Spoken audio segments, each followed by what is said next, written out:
Olá, estamos chegando mais uma vez com o nosso programa Santiago Entrevista, aqui pela TV Sete Lagoas, canal 9 da NET, e também pela internet ao vivo, no nosso site setenews.com.br. Quero cumprimentar você também que nos assiste no YouTube, o nosso canal do YouTube, YouTube/TV Sete Lagoas. Lembrando que sempre que a gente coloca as nossas entrevistas no ar, depois a gente disponibiliza também no YouTube para que você que não tenha a sua TV a cabo com assinatura da NET, você possa também assistir e, por que não, viralizar a nossa entrevista. Como nós prometemos semana passada, estamos recebendo hoje aqui no nosso programa João Batista Mares Guia. Ele também é pré-candidato ao governo de Minas Gerais. Faz parte aí também do partido Rede, partido que vocês, acho que a maioria sabem, que eu também faço parte, sou filiado já há um bom tempo. E para mim é uma grande satisfação estar recebendo o João Batista, porque é uma pessoa de um nível altíssimo, uma pessoa que, acima de tudo, ele tem uma especialidade numa das áreas que eu sempre mais defendo, aquela área que eu sempre disse que é a salvação do nosso país, que é educação. Se a gente tivesse pessoas como o Mares Guia na presidência da República, no Senado Federal, na Câmara dos Deputados, a gente teria um país muito melhor, porque o nosso povo com certeza seria mais educado, porque a educação com certeza ela faz com que as pessoas sejam melhores, as pessoas possam desenvolver mais a sua inteligência.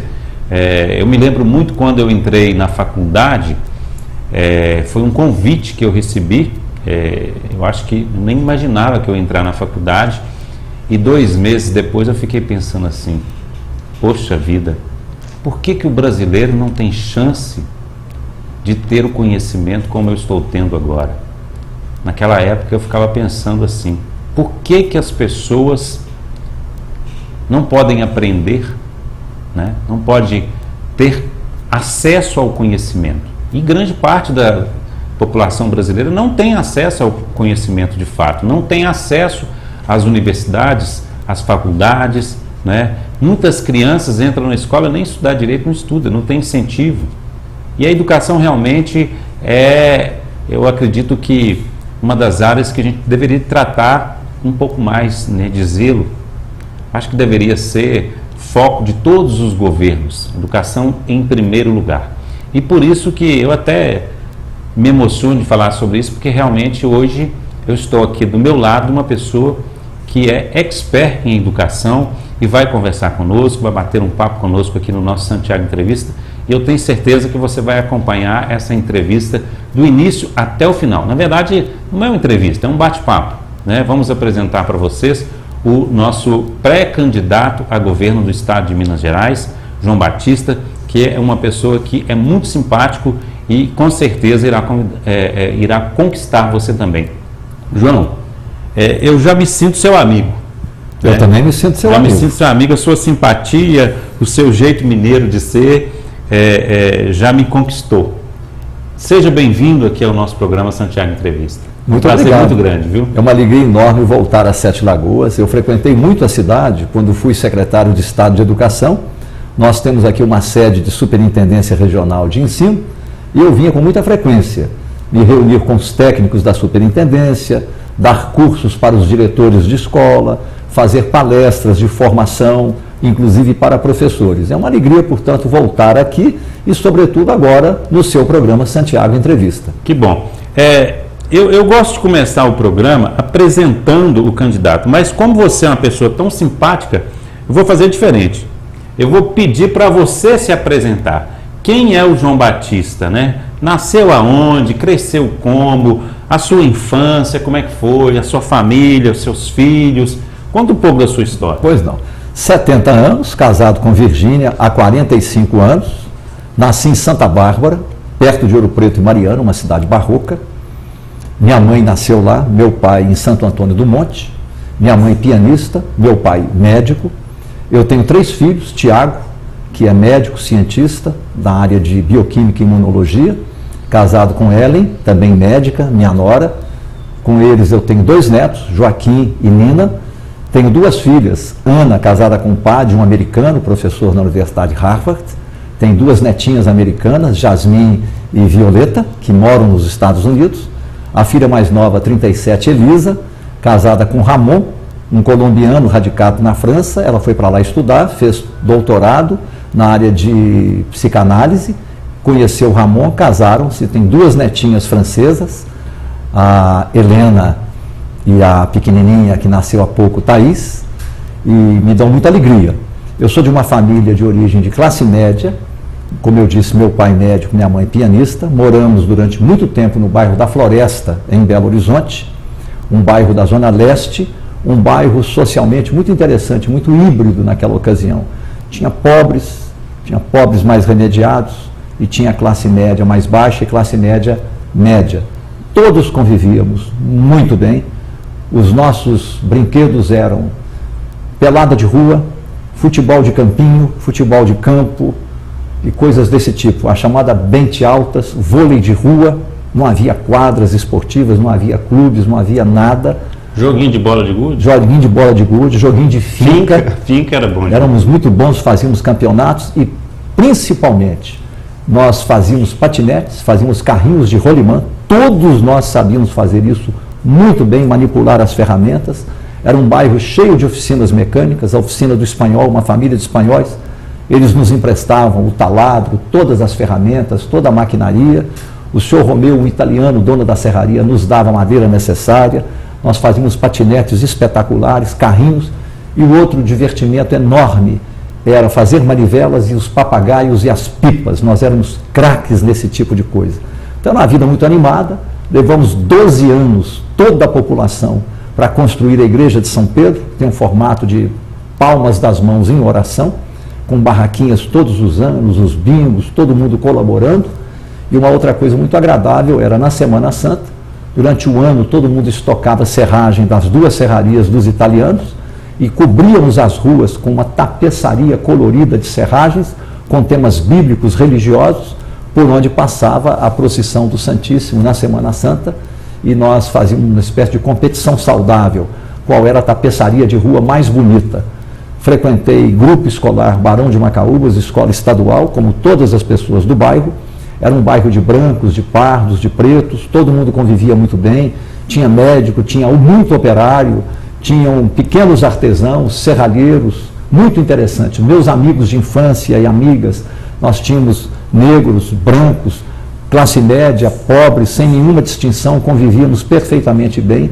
Isso tudo foi moldando os valores que eu adotei para a vida, a igualdade, a diversidade, o respeito ao outro, a humildade, a valorização da vida como uma graça. Isso tudo sempre foi muito bom. E a simplicidade, nunca tivemos excesso, luxo algum. Eu tenho 8 irmãos comigo, eu sou o penúltimo. As minhas 4 irmãs, todas formadas, estudaram muito, mas todas elas casaram-se com a festa de casamento feita na nossa casa, modesta, que meu pai levou 14 anos para construir, e os doces e salgados eram feitos pela minha mãe, minha avó e minhas irmãs, que não havia dinheiro para alugar salão de festa. Essas coisas de hoje, alugar salão de festa, isso não existia. Não existia. Nem educação infantil nós não tínhamos. Falava-se em jardim. Eram poucas as pessoas que frequentavam o chamado jardim, com uma outra visão, mas aquilo foi tudo muito agradável, muito saudável.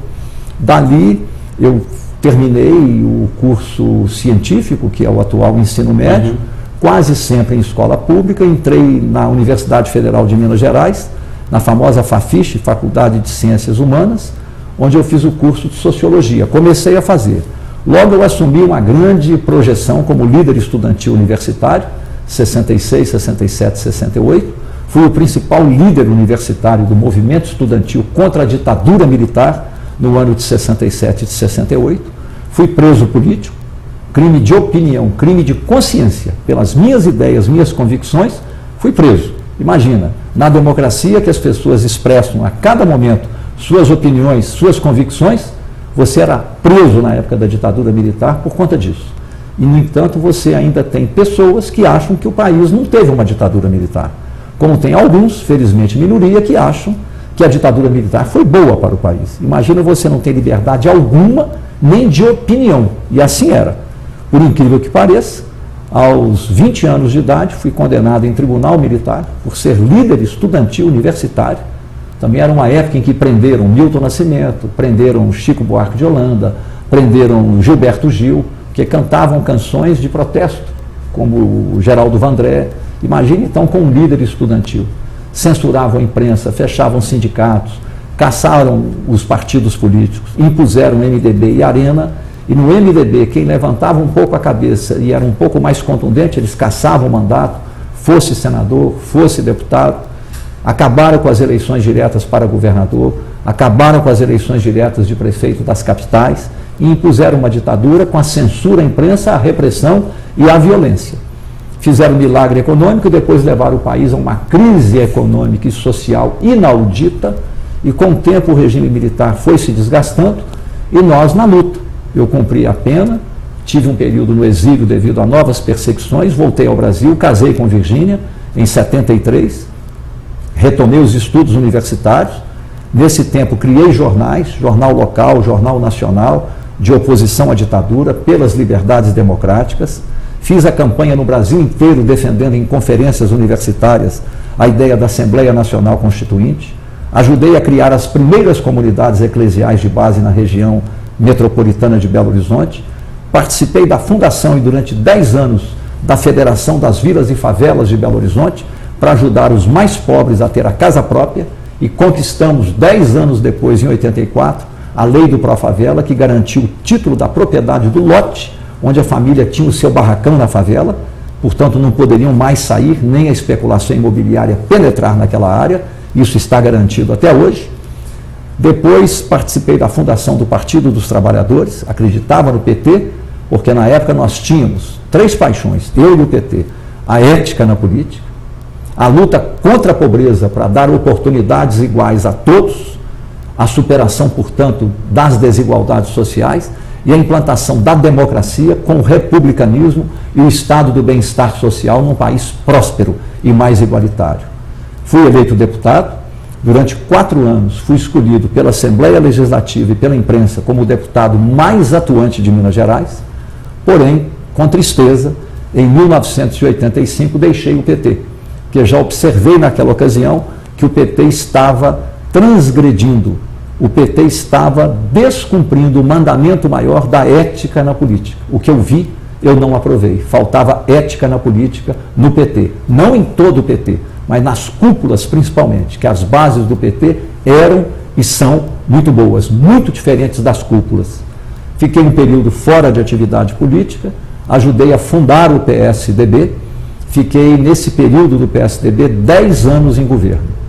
4 anos como secretário municipal de educação em Contagem, ocasião em que, por alegria, Contagem foi distinguida nacionalmente como o melhor exemplo de educação pública de qualidade do aprendizado.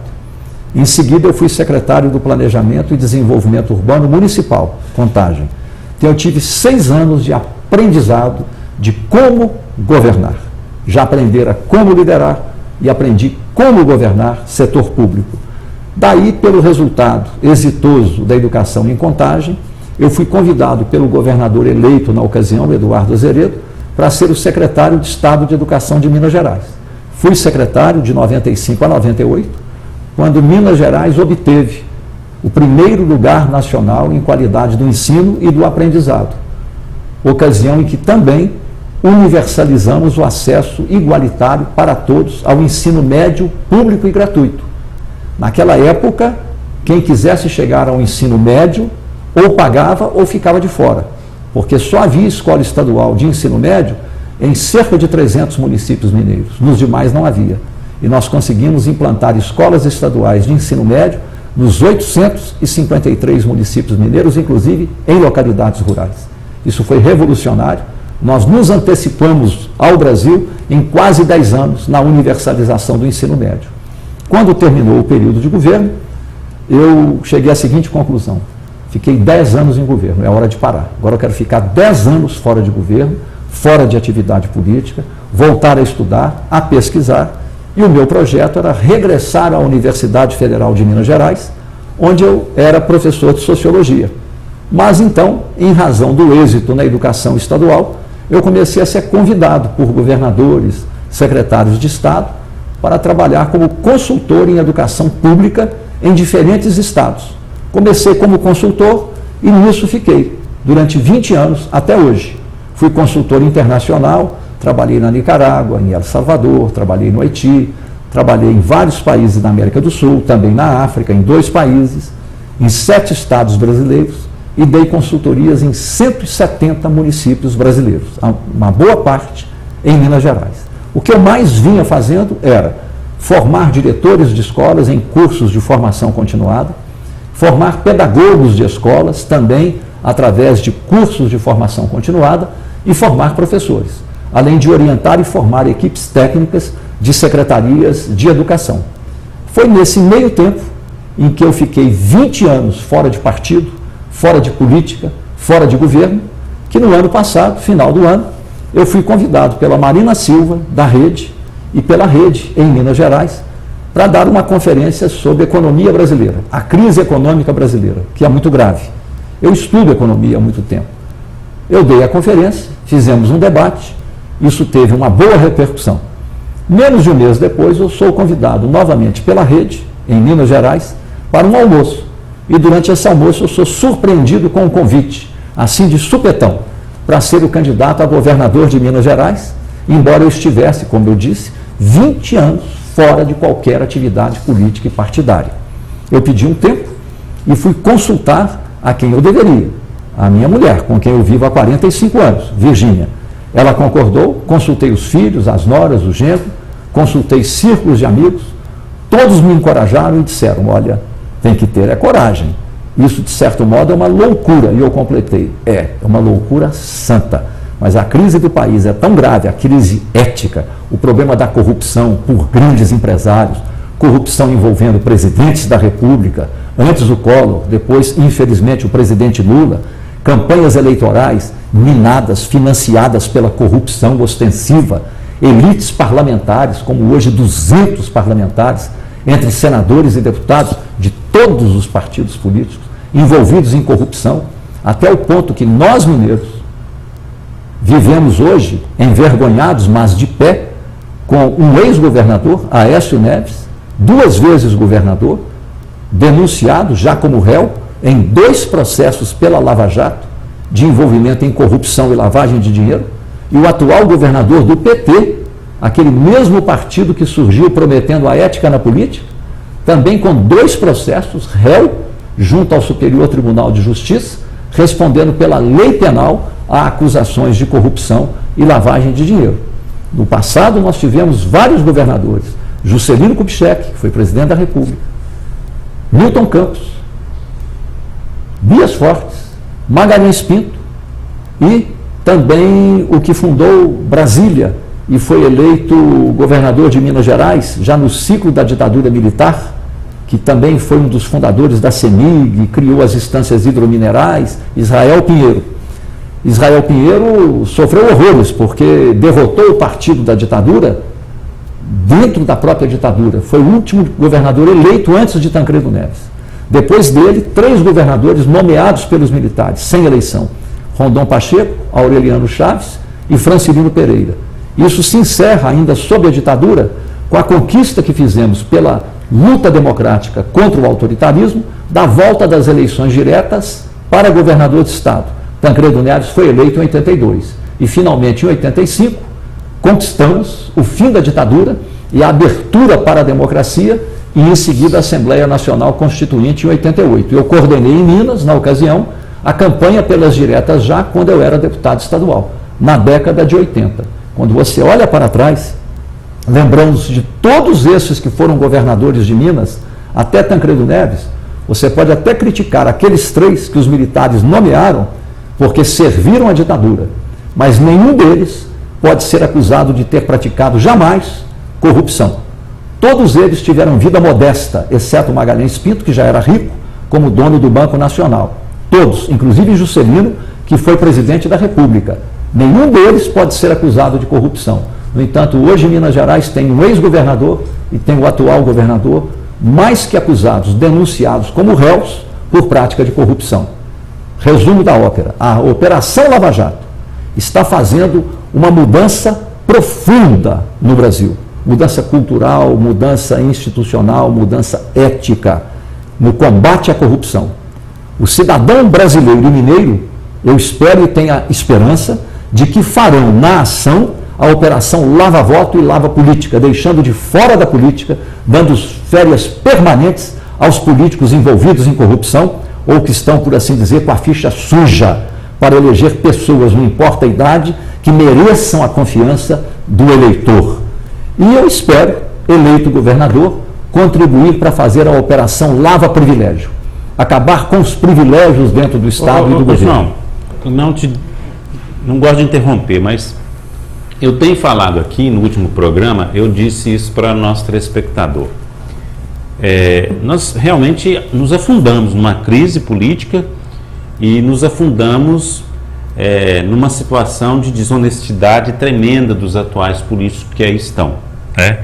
Então eu disse aqui, é hora do cidadão que acha que política não é coisa para ele, assumir, né, a parte dele como político também. É hora do cidadão falar assim, não, eu não vou votar em branco.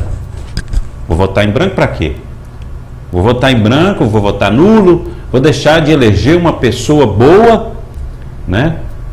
Deixar de votar, ou que seja no menos pior, para deixar que vai ganhar os que... Né? Porque, na verdade, a reforma política foi feita para favorecer os que já estão. Né? Então, eu tenho refletido aqui com o nosso telespectador sobre isso. É hora de você entrar na política, é hora de você colocar o seu nome, às vezes como candidato, é hora de você levantar uma bandeira e não sei o que fazer, mas fazer alguma coisa para que essa política, esses políticos que estão no poder caiam e a gente tenha uma renovação no Brasil. Né? Queria que você falasse sobre isso também, porque a Lava Jato já nos deu aí uma luz do que vem acontecendo nos últimos anos. Né? Então, assim, se o cidadão não tomar uma postura agora, ele pode perder o bonde, né? Porque Exato. Se esse pessoal continua aí, a gente vai perder a grande oportunidade, que são essas eleições agora, que são diferentes de todas as Exato. outras. O voto é o que há de mais igualitário na sociedade e na democracia. Se o cidadão abdica do poder de votar e de promover mudança, os outros que votam decidirão quem serão os membros da nova elite política. E você que deixou de votar, desencorajado, não acreditando, por boas razões inclusive, vai virar refém das novas elites políticas escolhidas por aqueles que votaram. Então, abdicar de votar, deixar de votar, é abdicar do poder fundamental cidadão que você detém.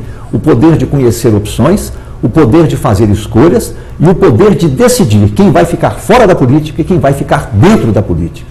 Agora, além disso, você pode, para fazer a sua escolha, usar as redes sociais de modo gratuito, para procurar se informar, ter seu grupo de WhatsApp, trocar ideias com as pessoas. De cada candidato você procurar saber qual é a biografia dele, o que ele fez, que experiência ele tem, o que ele conhece, que sabedoria ele tem, que contribuições reais ele trouxe à sociedade, se ele exerceu governo, liderança, participação política em benefício próprio, ou de algum grupo, ou de uma classe social, ou se fez isso de modo nobre, elevado, universalista, democrático, republicano. Você tem como obter hoje essas informações de modo gratuito. Forme o seu grupo de WhatsApp, forme o seu grupo nas redes sociais, troque ideias e vá filtrando até tomar a sua decisão. Dessa maneira, você terá uma participação real, efetiva, construtiva, decisória na escolha do presidente da República, do governador, do senador e do deputado. E acompanhar depois aquele que você elegeu ou ajudou a votar no seu desempenho como governante ou como parlamentar. É isso que nós temos que começar a fazer daqui para frente. Outro detalhe, eu queria que você avaliasse para o nosso telespectador a diferença que tem de um candidato que tem pouco espaço na mídia, pouco dinheiro para fazer uma campanha, com esses que vêm apoderando-se do poder público, apoderando-se da política ao longo dos anos, para depois ir para uma disputa que eu acho que é desleal. Eu dou um bom exemplo disso, que é o meu caso como pré-candidato a governador de Minas Gerais. Como eu disse, eu fui escolhido pela rede, convidado pela Marina Silva e pela rede. Eu não vim de partido, não vim da política. Eu estava em sala de aula, dando aula, e fui convidado. Eu sou um professor, um conferencista, um educador, e estou na política. A rede é muito jovem, não tem tradição, porque é muito jovem, não tem estrutura, não tem parlamentares, nenhum deputado em Minas Gerais, apenas 3 em Brasília. Um senador muito jovem do Amapá e 2 deputados federais. Não tem dinheiro, não tem logística, não tem meios de comunicação. Nós somos um partido que terá apenas 12 segundos de tempo de televisão no período dos 45 dias da campanha, que começa em 15 de agosto e vai até o final do mês de setembro. Portanto, nós não teremos praticamente tempo de televisão. Não temos praticamente nenhum acesso ao chamado fundo eleitoral. Enquanto o MDB, enquanto o PT, enquanto o PSDB disporão cada um de mais ou menos 250 milhões de reais do fundo, e cada deputado federal desses 3 partidos disporá cada um de pelo menos 2 milhões a 2 milhões e meio do fundo eleitoral para fazer sua campanha, no caso da rede, nós não teremos nenhum recurso disponível aqui em Minas Gerais. Ao contrário, nossa campanha é financiada com jantares de adesão. Depois nós vamos abrir a campanha de doações pela internet a partir de R$10. A pessoa doa quanto quiser. A lei eleitoral permite que a partir de 15 de maio, essa campanha de massa, baseada em confiança, para doações em conta bancária, tudo direitinho, tudo contabilizado, para mover a nossa campanha. A minha campanha como candidato a governador, a campanha do nosso candidato a senador, ou dos nossos candidatos a senadores, são 2, e a campanha do candidato a vice-governador da rede, 4 pessoas, ela não custará mais do que R$500 mil ao longo de todo o período de janeiro de 2018 até outubro de 2018. É uma campanha mais barata do governador, do vice e 2 senadores do que a campanha de um candidato a vereador em Belo Horizonte, onde eu moro, para se ter uma ideia. Muito mais barata. É uma campanha de 4, governador, vice e 2 senadores, mais barata que a campanha de um candidato a deputado estadual desses partidos grandes. Então não é dinheiro que decide, essa é uma eleição completamente diferente. Não é tradição, não é tamanho do partido, não é número de deputados, não é dinheiro, não é estar no poder que vai decidir o voto. Veja o Pimentel, governador de Minas, está no poder. Será que ele vai se reeleger? O Estado de Minas vai deixar, no governo Pimentel, o professorado sem receber o piso nacional de salário, todas as prefeituras de Minas sem receber dinheiro da saúde, sem receber uma parcela do dinheiro do IPVA, sem receber uma parcela do dinheiro do transporte escolar. Os advogados dativos que prestam serviço de defensoria pública gratuita não, são remunerados pelo Estado, vão ficar sem receber, porque estão sem receber há meses. Os pequenos empresários que têm crédito de ICMS a receber do Estado vão ficar sem receber. E assim está, os servidores públicos recebendo o salário parcelado de 3 vezes. O 13º salário, a última parcela sendo paga agora. Esse é o governo Pimentel, que nada fez em educação, nada fez em saúde, nenhum investimento em infraestrutura. E ao contrário, é um governo que não caiu, mas não governou. É um governo que não caiu, mas já terminou. Será que o cidadão vai dar voto a um candidato como esse? Ou mesmo aqueles que já governaram Minas Gerais anteriormente e que legaram a Minas Gerais uma crise econômica, uma crise financeira e fiscal robusta, gastando muito mais do que deveriam e concedendo privilégios ao Poder Judiciário, ao Ministério Público, ao Poder Legislativo? Será que eles vão voltar, sendo eles semeadores de desigualdade, semeadores de privilégios, semeadores de crise e, de certo modo, cúmplices, no mínimo passivos de práticas de corrupção? Será que eles vão voltar? Ou o cidadão mineiro vai fazer uma escolha diferente? Então, é uma eleição atípica. Como o cidadão está confuso nesse quadro em que a Lava Jato a cada dia mostra uma calamidade, e nós temos 200 parlamentares federais, entre deputados e senadores, denunciados por crimes de corrupção de diferente gravidade, mas todos graves, ao Supremo Tribunal Federal, é natural que o cidadão fique confuso e tenda a pensar que todos os políticos, partidos e candidatos são iguais, o que não é fato. O cidadão hoje sabe o que ele não quer. Ele não quer esses que estão aí, essas velhas oligarquias, a prática de corrupção e o político inepto, cuja única paixão que ele detém é a paixão pelo interesse próprio e não tem nenhuma sensibilidade com o interesse coletivo e social. Mas o cidadão ainda não sabe quem que ele quer, porque vai depender de ter confiança. Então tem que olhar nos olhos, saber a biografia, o que a pessoa já fez, como era seu padrão de vida antes, como é seu padrão de vida hoje, se ele prosperou, como é que ele prosperou, de onde veio essa prosperidade, se nada consta contra ele na justiça, de um modo geral, aí sim, e com base nas ideias e nos valores e nos testemunhos dos seus amigos, dos seus conhecidos, você formar uma opinião, chegar à sua própria conclusão e tomar a decisão de votar. É isso aí.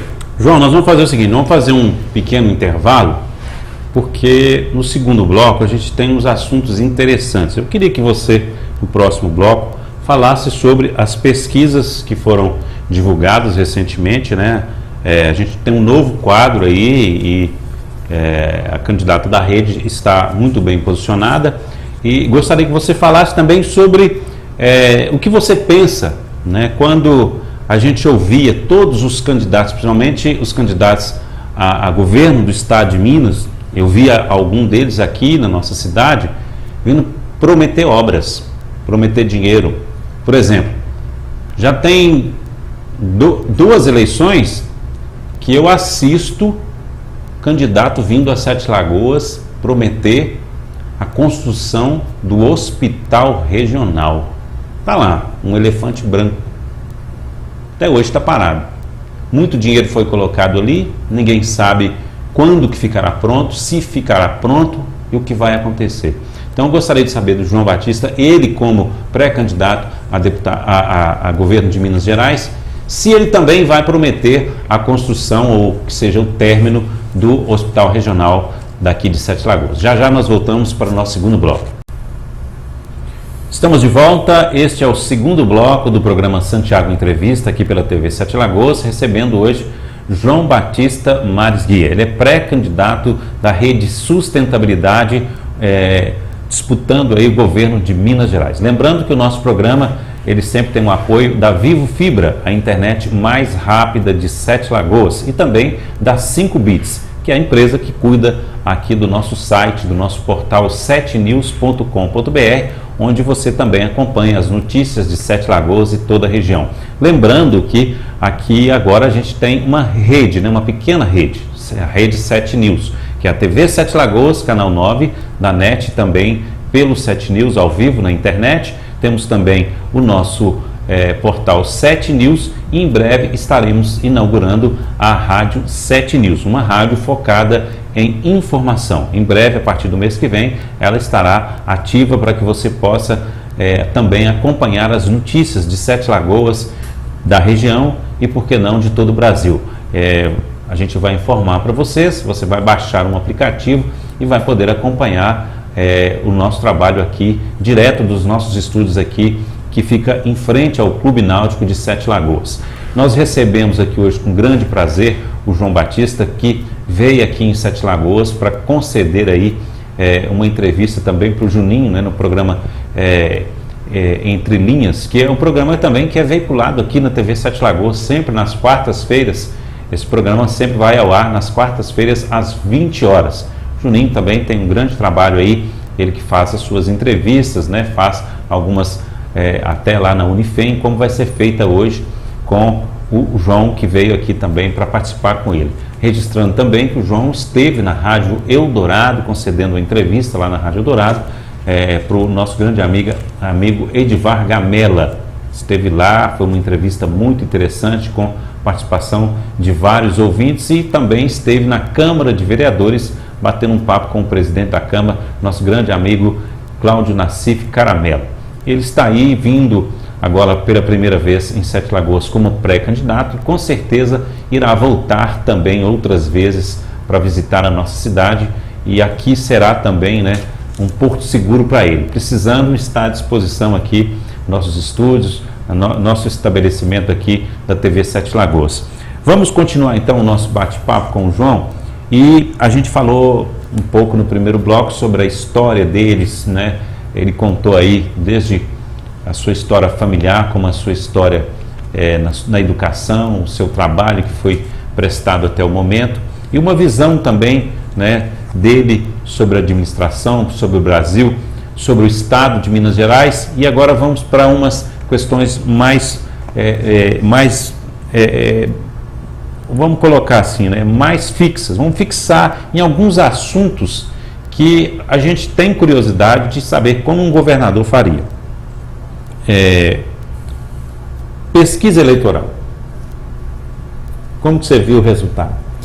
Saiu recentemente, nesse 15 de abril passado, a famosa pesquisa Datafolha. Mais de 4 mil entrevistados, mais de 220 municípios. Muito representativa. O resultado tem dois cenários. Um cenário com Lula é apenas um cenário por hipótese, porque Lula está impedido pela legislação existente de ser candidato a presidente da República, uma vez que, tendo sido condenado em segunda instância, que é o Tribunal de Juízes, um colegiado, ele cai na lei da ficha limpa e fica impedido de se candidatar. Mas o cenário... Deixa eu interromper aqui. Para você, o Lula, ele não volta mesmo, ele não consegue se safar, ele não será candidato? Não tem hipótese de ser candidato. Uma coisa é um movimento político que o PT está fazendo. É legítimo, é uma escolha do PT. A outra coisa é a realidade jurídica do país, a legalidade estabelecida. Lula tem uma condenação em segunda instância, que é um tribunal colegiado. Segundo o marco jurídico existente no país, ele cai na lei da ficha limpa. Portanto, ele fica impedido de disputar eleições por um período mínimo de 8 anos. Além disso, ele responde a vários outros processos. São 11 processos já instaurados contra o ex-presidente Lula, nos quais ele figura como ou indiciado ou como réu. Esse é apenas o primeiro processo. Ainda assim, a sondagem da opinião eleitoral do público brasileiro trabalhou com o cenário número 1, hipotético. Se Lula pudesse ser candidato, ele aparece em primeiro lugar com 31% das preferências, ele tinha 36%, ele caiu 5 pontos. E Bolsonaro aparece com 26% das preferências. Muito próximos, quase em empate técnico. Mas, para deixar bem claro, isso aí não adianta nada. Não adianta. Isso é inviável. O Lula não será candidato. Aí vem o segundo cenário, mas que é o cenário real. Mas tem um cenário também que não colocaram. O PT poderia lançar um candidato? Pode. Pela lei eleitoral, o PT, como partido legal, tem todo o direito de lançar candidato. O segundo cenário da pesquisa, que é o cenário real, sem Lula, Bolsonaro aparece em primeiro lugar, porém somente com 17% das preferências do eleitorado. Marina Silva, que tinha 11%, subiu e aparece com 16%. Quando a diferença é um empate técnico. É de apenas 2 pontos percentuais, caracteriza empate técnico, para mais ou para menos. Eles estão rigorosamente empatados, ou seja, Marina e Bolsonaro estão em primeiro lugar. Bolsonaro caindo, Marina subindo. Portanto, Marina é fortemente competitiva. Quando é feita a pesquisa de segundo turno, uma simulação, se a disputa hoje fosse no segundo turno eleitoral entre Bolsonaro e Marina, Marina ganharia de Bolsonaro por 16 pontos percentuais de vantagem, enquanto outros candidatos como Alckmin e Ciro empatariam com Bolsonaro.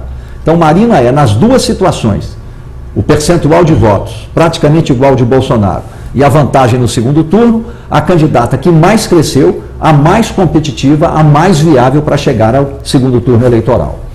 Na terceira posição, nesse cenário 2, sem Lula, encontram-se o ex-ministro do Supremo Tribunal Federal, que julgou o caso do Mensalão, Joaquim Barbosa, com 9%, e o candidato Ciro Gomes, do PDT, também com 9%, na terceira posição.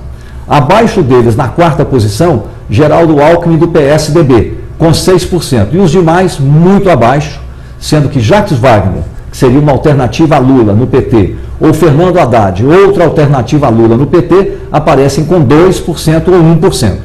Entretanto, consultados, os eleitores dizem que 30% deles votariam em um candidato, 30% dos eleitores de Lula, 30% dos 31% que apoiam Lula, votariam num candidato indicado por Lula, o que significa mais ou menos 10% de votos totais no país. Ou seja, Bolsonaro com 17, Marina com 16, Ciro Gomes e Joaquim Barbosa com 9, mas um candidato do PT já fixado e apoiado por Lula teria 10%. Portanto, um empate técnico com Joaquim Barbosa e com Ciro Gomes, formando ali uma embolada. E abaixo teríamos Geraldo Alckmin com 6%. O que esses números permitem como análise? Agora vem a minha análise. Quem quiser seguir... Você até escreveu um artigo, né? Escrevi um artigo que está postado hoje no meu Facebook. Meu Facebook é João Batista Mares Guia. E o meu site é joaobatistamariasguia.com.br. O artigo está lá, sobre esses resultados eleitorais. Como é que eu interpreto? Primeira interpretação, o eleitor brasileiro está desradicalizando o seu voto, saindo da esquerda e da extrema-direita para posições de centro-esquerda ou de centro, na medida em que se afastam mais de Lula e se afastam muito de Bolsonaro. E manifestam no segundo cenário, Bolsonaro caindo, Marina subindo e surgindo Joaquim Barbosa e Ciro Gomes com 9%. Né? Isso é uma escolha muito interessante.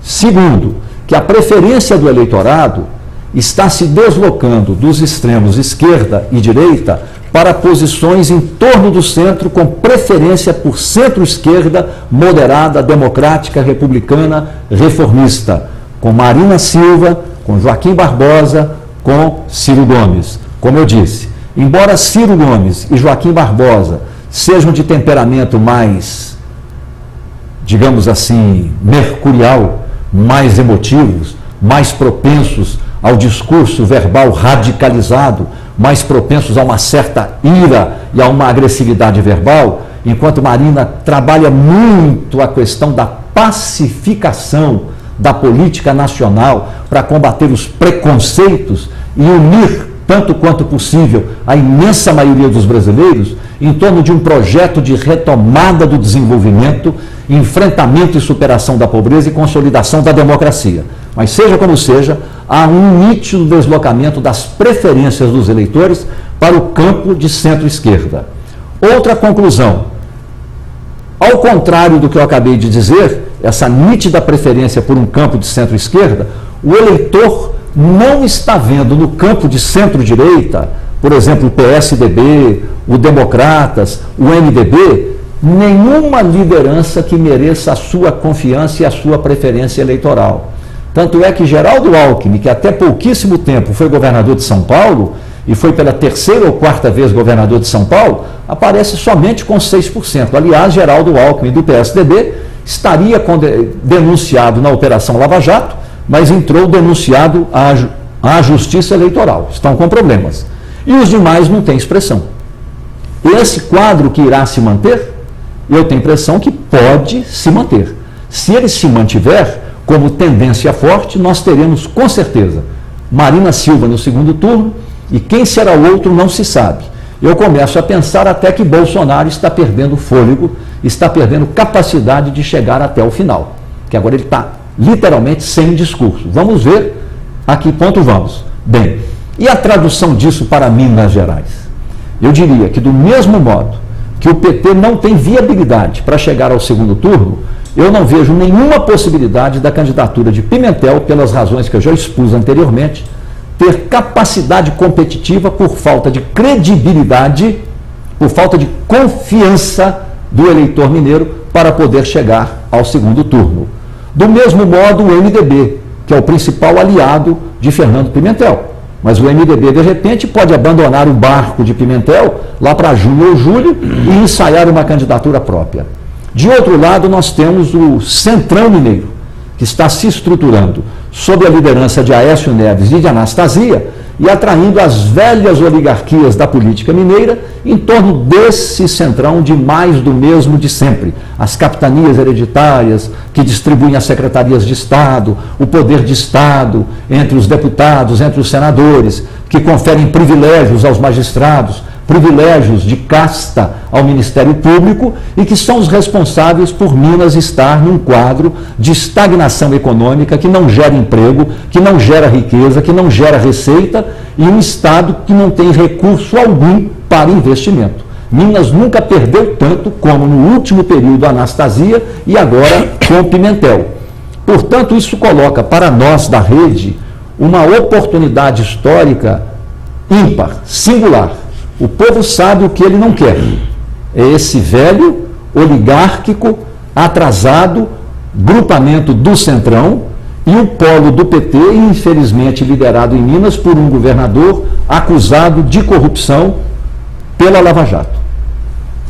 Nesse momento eu vejo a nossa candidatura como a única novidade nesse processo de disputa eleitoral em Minas Gerais, com chance real, inclusive impulsionado pelo crescimento da candidata a presidente Marina Silva, de chegar ao segundo turno.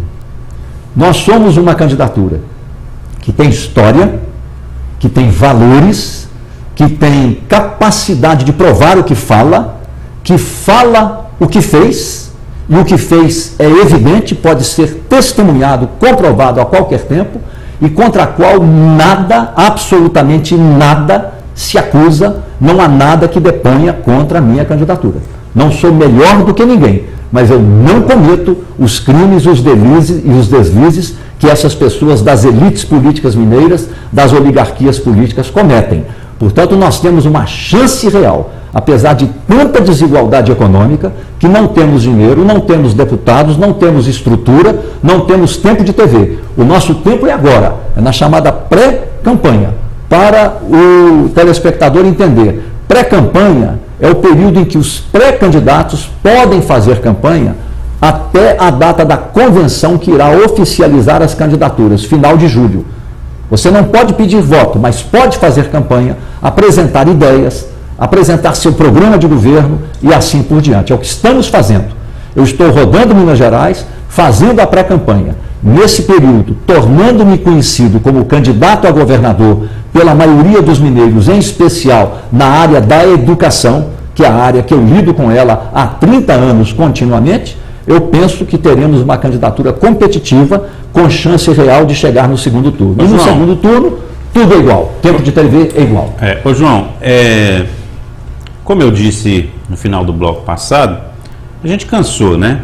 A gente cansou de ouvir promessas de candidatos que vinham na cidade prometer aí grandes obras, grandes recursos. Para você ter uma ideia, fiquei sabendo ontem que a prefeitura, o secretário, né, de finanças da prefeitura, o Cássio, concedeu uma entrevista sobre a falta de pagamentos, né, do governo do estado à prefeitura. Os recursos que deveriam vir para a prefeitura não estão vindo. E eu já estou vendo isso aí, teve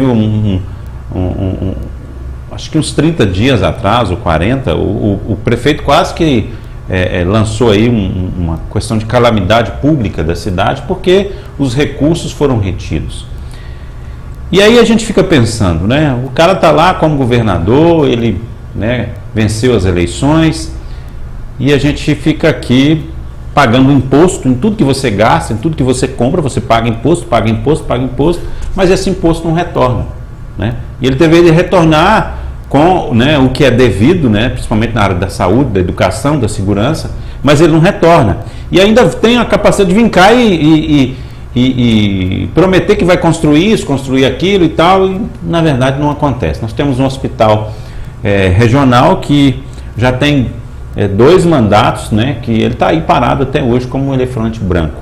Você também vai ter esse formato aí na sua campanha de chegar e prometer: eu vou fazer isso, eu vou fazer aquilo, eu vou construir isso, eu vou construir estrada, eu vou construir hospital, eu vou construir escola. Você também vai fazer isso? Eu já estou te perguntando porque se você for fazer isso, já perde o meu voto. Absolutamente não. O que eu estou dizendo com toda clareza aos mineiros?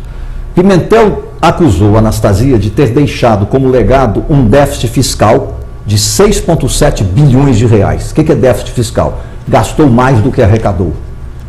Anastasia foi perdulário. Anastasia não respeitou a lei de responsabilidade fiscal.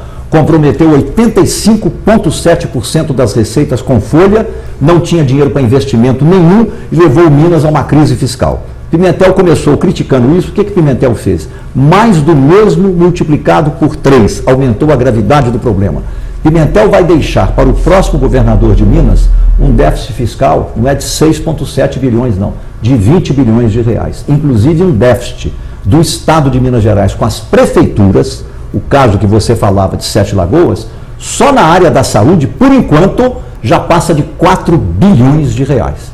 Afora o débito com os municípios na área do transporte escolar, do IPVA e também um pouco mais na educação.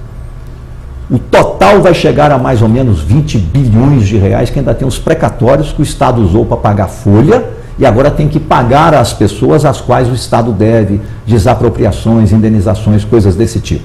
Então é um quadro lamentável. Diante disso, o que eu farei se for eleito governador já no primeiro dia? Primeiro decreto, eu corto 25% dos cargos em comissão e digo a todos os partidos e deputados, durante a campanha e no período antes de tomar posse, que não vou negociar com partidos e políticos a outorga, a troca de apoio por cargos públicos. Não farei isto. Isto é a porta aberta para a volta da corrupção.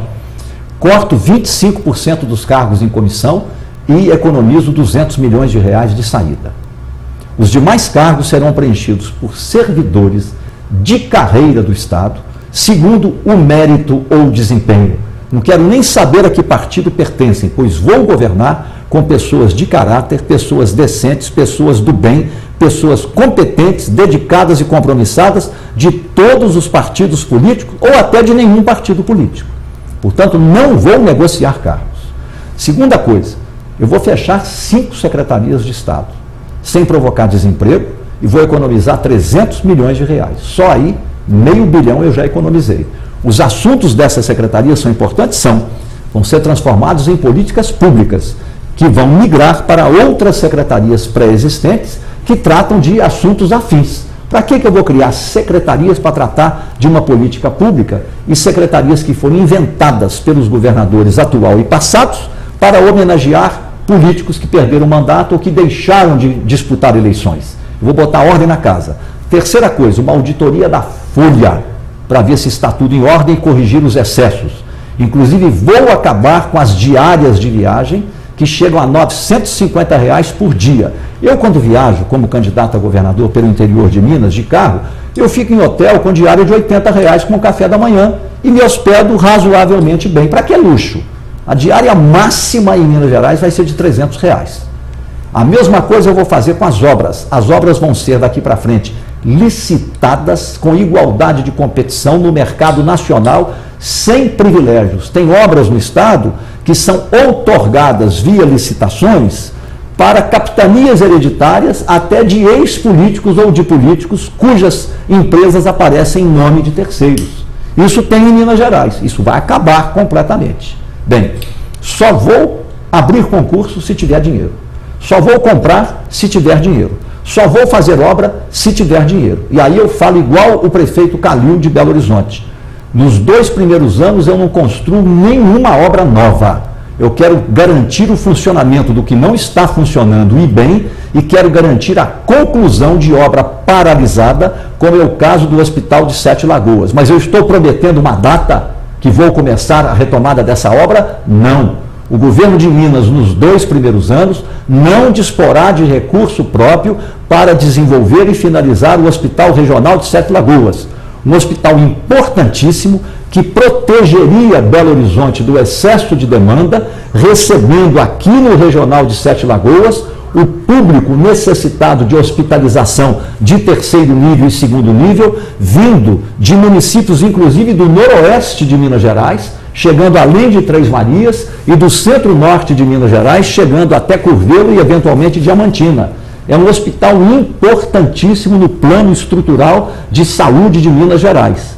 Porém, para construí-lo, terminá-lo no primeiro e no 2º ano, eu precisarei, obviamente, de recursos do BNDES, recursos federais numa pactuação com o SUS, demonstrando em cima das medidas de ajuste fiscal que eu falava anteriormente, que estamos governando com seriedade E o reconhecimento disso deve resultar da parte do governo federal a abertura de recursos e de crédito para nós terminarmos e equiparmos obras e instalações tão fundamentais como o hospital regional, que é um bem público para atingir centenas de milhares de pessoas naquilo que elas são mais necessitadas no seu momento de auge de fragilidade, tratamento da saúde. Isso é claro que é uma prioridade. Dá para fixar uma data? Não. Fixar uma data é uma mentira, é uma ilusão, é uma irresponsabilidade, mas é uma prioridade que nós deveríamos cuidar. E no que você quis dizer aí, então, eu posso pensar aqui que os 2 primeiros anos não serão 2 anos fáceis. Serão anos de verdade, coragem, de manhã, de tarde e de noite, esclarecimento ao público, diálogo, debate, certa impopularidade, muita incompreensão, eventualmente vaias, suor e lágrimas. O segundo ano, tudo isso, com um pouco mais de compreensão, sem as lágrimas. No terceiro ano aparece renovada a esperança na ação e algum discreto sorriso. No quarto ano, o reconhecimento de que falamos a verdade, tivemos coragem, não mentimos em momento algum, fizemos o que falamos, procuramos fazer da melhor maneira possível, estamos cumprindo a nossa plataforma e o nosso programa de governo e os resultados estão aparecendo e mais de um modo sustentável. Eu quero trabalhar numa linha para organizar Minas Gerais, um novo modo de governar, participativo, descentralizado e interiorizado.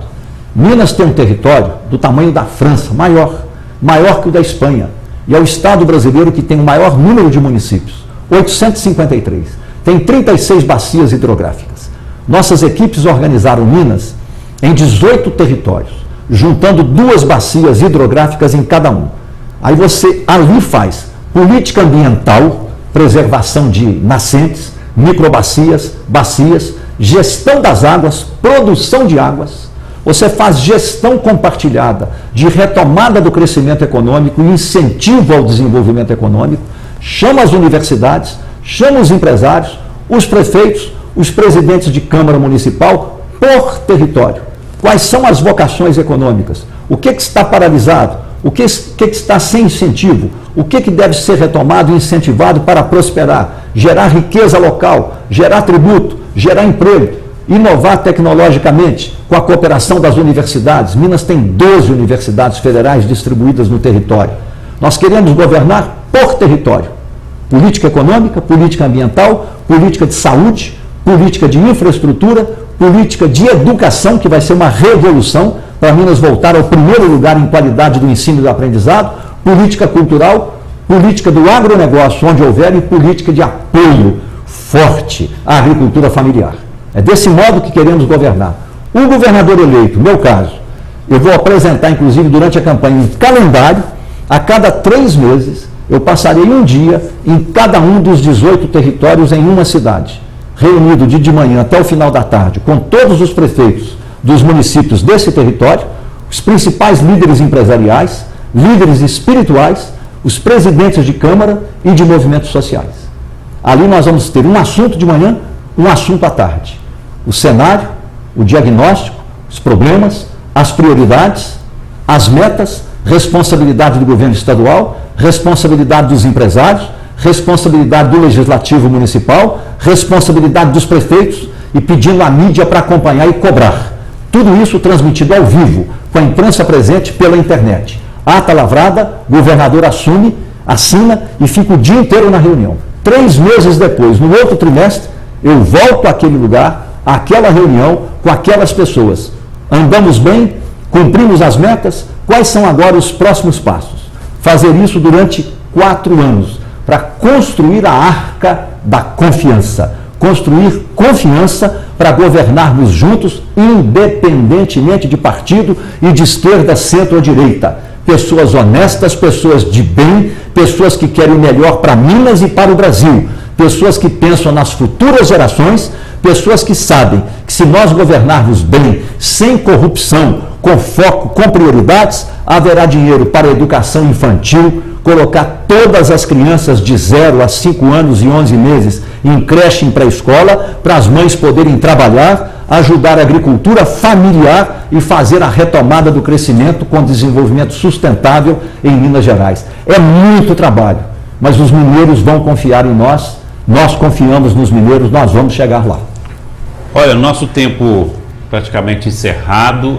É para a gente aqui uma satisfação muito grande estar recebendo o João aqui hoje. E eu quero terminar esse programa fazendo um pedido para o João, né? Porque acho que vocês já me conhecem, sabem da minha linha de raciocínio.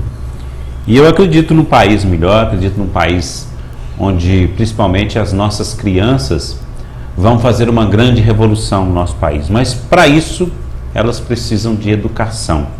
Educação de qualidade, acima de tudo. Por isso, João, caso você venha a ser eleito, eu queria te pedir uma coisa.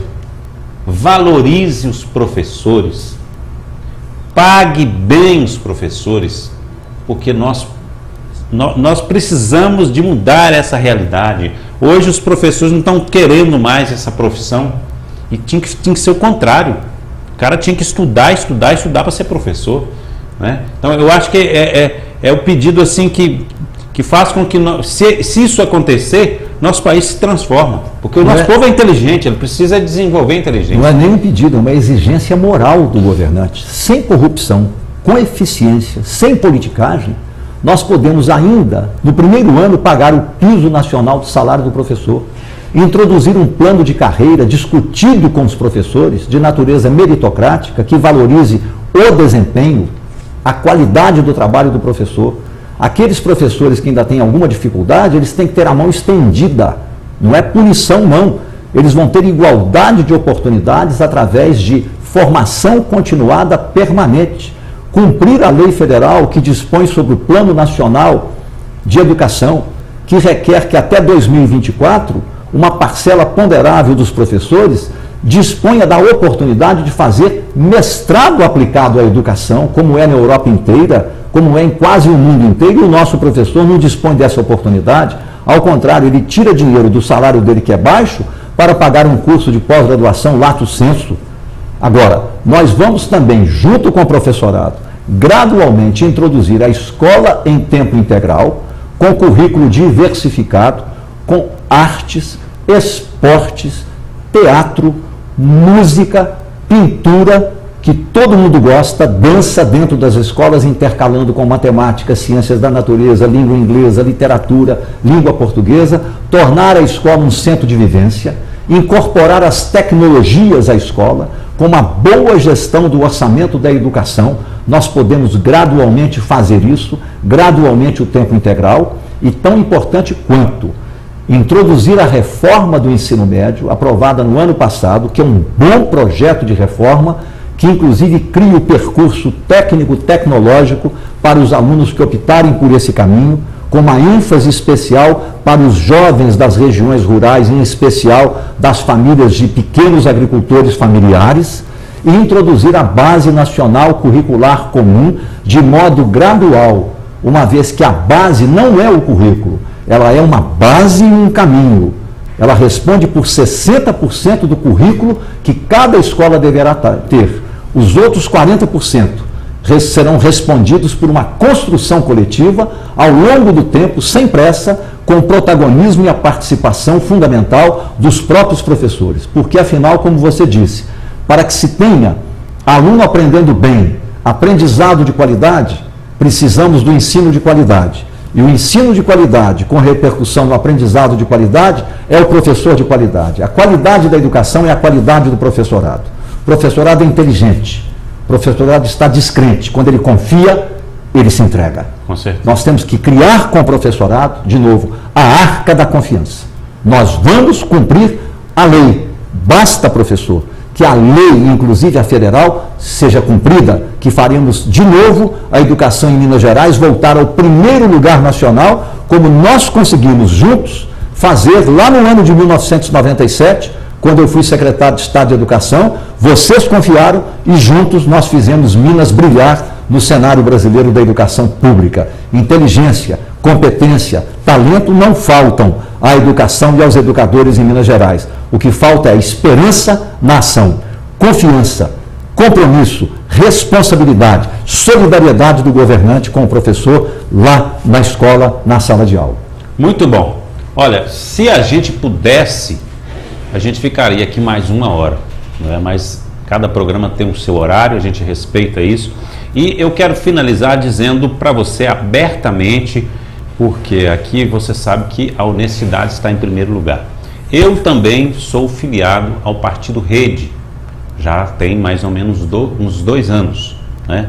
Estou aqui com um amigo de partido, né?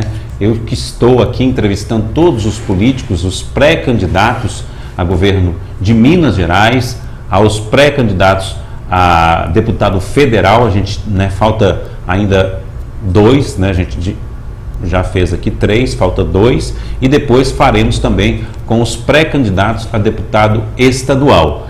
Quero dizer para você, sou filiado à rede e com certeza estou aqui com toda a ética possível, entrevistando o grande amigo João Batista, que é candidato do mesmo partido que eu. Coisa natural, coisa normal, mas gostaria de deixar claro para vocês, porque aqui a gente não quer esconder, não quer maquiar, não quer fazer nada. Por quê? Porque você, né, que acompanha o nosso programa sabe que nossa intenção aqui é que você conheça bem os candidatos, os pré-candidatos, para na hora que você for votar, você fazer a escolha correta. E acima de tudo, não só a escolha correta, mas fazer o bem para a sua cidade. Eleger pessoas boas, pessoas corretas, pessoas que nós teremos dignidade de ter votado nessa pessoa. E para mim especialmente, foi uma grande satisfação estar recebendo o João Batista aqui hoje. Receberemos também outros candidatos, mas é muito importante estar recebendo uma pessoa do mesmo partido, e eu te agradeço, né? E te convido e te coloco à disposição aqui a nossa estrutura, caso você necessite novamente. Muito obrigado. Se não tiver falado alguma coisa, fique à vontade para a sua Santiago, eu te agradeço muito. É muito simpático, muito agradável participar do seu programa Santiago Entrevista e vir um bate-papo. Agradeço muito à TV Sete Lagoas, agradeço a você, telespectador, pela generosidade de nos acompanhar, e até um próximo encontro, quando nós poderemos até, quem sabe, previamente recebendo numerosas perguntas dos interessados, responder cada uma dessas perguntas com mais concisão, com mais brevidade, porque nessa entrevista de hoje nós tivemos a oportunidade de fazer explanações mais descritivas, mais analíticas, e de uma próxima vez respostas mais focadas nas perguntas que eventualmente forem encaminhadas. Ok, muito obrigado, e desejo a você também uma participação com bastante sucesso lá na Unifem hoje à noite. Muito obrigado. Tá. Nós agradecemos a você também, lembrando que esta entrevista estará também disponível no nosso canal do YouTube após a veiculação, sempre na segunda-feira às 8 horas da noite, a primeira exibição, depois na quinta-feira às 10 da noite e no domingo às 10 da manhã, aqui no canal 9 da TV Sete Lagoas. A nossa próxima entrevista provavelmente será o pré-candidato ao governo do estado pelo Partido Novo, já está agendado conosco, e depois a gente retorna às entrevistas com os pré-candidatos a deputado federal e estadual. Até o próximo programa Santiago Entrevista, um abraço para você e continue sintonizando a TV Sete Lagoas.